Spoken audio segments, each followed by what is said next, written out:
كان في شاب اسمه سامي ساكن لوحده في شقة صغيرة، وفي ليلة وهو نايم الساعة 3 الفجر سمع خبط على باب الشقة. اتخض سامي وقال: مين اللي بيخبط دلوقتي؟ ولما بص من العين السحرية ملقاش حد.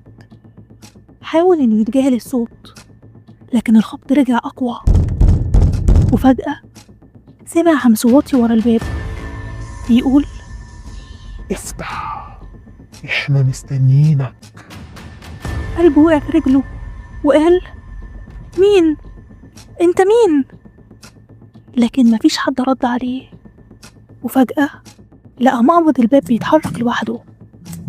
قرر سامي انه يفتح باب الشقة لكنه لقى الطرقة فاضية تماما. بدأت ضربات قلبه تزيد وقفل الباب بسرعة، لكن وهو بيبص وراه لقى 3 أشخاص واقفين جوه الشقة. وشوشهم مش واضحة لكن عينيهم كانت بتنور.